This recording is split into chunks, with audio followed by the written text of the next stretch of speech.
Hello అండి. చాలామంది కొత్తగా టైలరింగ్ చేసే వాళ్ళకి చెప్తున్నాను. మళ్ళీ మళ్ళీ చెప్తున్నాను అనుకోవద్దు. మీకు కస్టమర్స్ బట్టలు ఇవ్వట్లేదు అంటే ఏం చేయాలంటే, ఒకటికి 4 సార్లు చాలా చాలా మెథడ్‌లో మీకు నేను చెప్తాను. ఏంటంటే, మీకు దగ్గరలో ఉన్న బొటిక్స్ గానీ, ఇంకా మ్యాచింగ్ సెంటర్స్ గానీ ఉంటాయి గదా! వాళ్ళ దగ్గరికి వెళ్లి కాంటాక్ట్ అవ్వండి మీరు. అడగండి.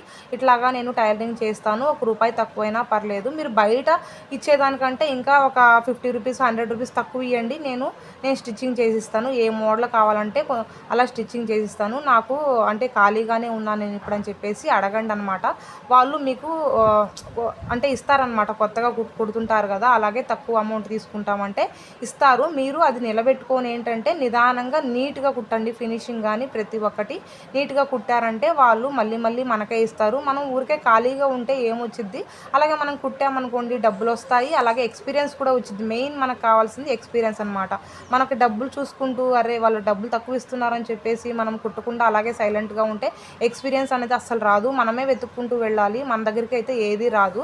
అలాగే మీరు తీసుకుంటున్నారంటే వాళ్ళు మనకి ఒక ఆపర్చునిటీ అయితే ఇస్తారనమాట. దాన్ని మనము సక్సెస్ చేసుకొని కుట్టుకుంటూ ఉన్నామంటే మనకి చాలామంది ఇస్తారు. అలాగే దాన్ని బట్టి ఈ వీడియో మీకు నచ్చితే ఒకవేళ నేను చెప్పిన మెథడ్‌లో ఆలోచించి చూడండి. చూసి ఒకసారి వెళ్లి కాంటాక్ట్ అయ్యి మాట్లాడి తీసుకొని కుట్టండి. అలాగే కస్టమర్స్ కూడా చాలామంది వస్తారు. ఇదే మీ తొలి అడుగు అనుకోండి. ఇలాగే నేను కూడా ట్రై చేశాను కాబట్టి నేను సక్సెస్ అయ్యింది నాకు. మీరు కూడా ఇలాగే సక్సెస్ అవ్వండి. వీడియో నచ్చితే ఒక లైక్ చేయండి, కామెంట్ చేయండి.